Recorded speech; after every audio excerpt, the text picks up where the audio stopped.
Yes, be ready for the dictation. Start.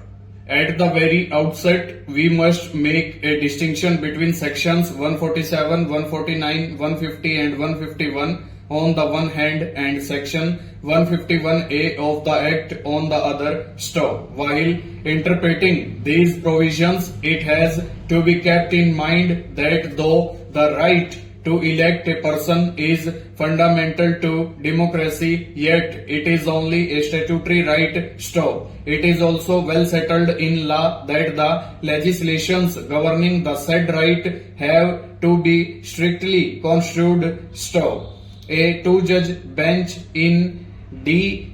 Sanjeevaya versus the Election Tribunal, Andhra Pradesh and others prior to the insertion of section 151A of the Act was dealing with the controversy that pertained to occurring of a casual vacancy and in that context referred to the scheme of the chapter pertaining to by-elections and analyzed Article 190(3) of the Constitution. Stop. The court, referring to the said article and the various provisions of the statute and after adverting to the fact situation where an election petition was pending challenging the election held, stanza. We are unable to accept the argument of the appellant as correct, stanza. In our opinion, the provisions of section 150 of the Act must be interpreted in the context of sections 84 and 1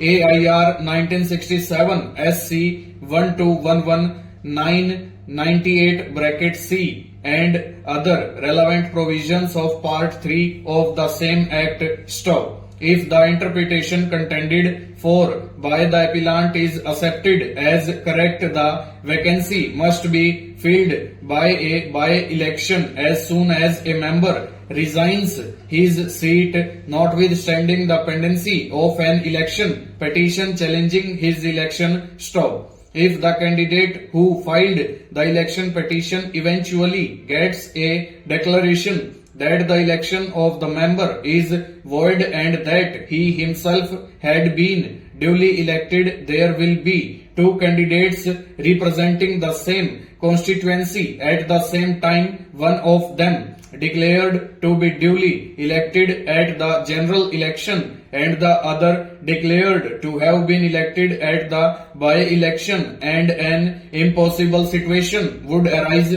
stanza. It cannot be supposed that Parliament contemplated such a situation while enacting section 150 of the Act. Stop. Parliament could not have intended that the provisions of Part 6 of the Act pertaining to election petitions should stand abrogated as soon as a member resigns his seat in the legislature. Stop. It is a well settled rule of construction that the provisions of a statute should be so read as to harmonize with one another, and the provisions of one section cannot be used to defeat those of another unless it is impossible to effect reconciliation between them. Stop. Proceeding further, the court ruled that when an election petition has been referred to a tribunal by the Election Commission and the tribunal is seized of the matter, the petition has to be disposed of according to law. Stop.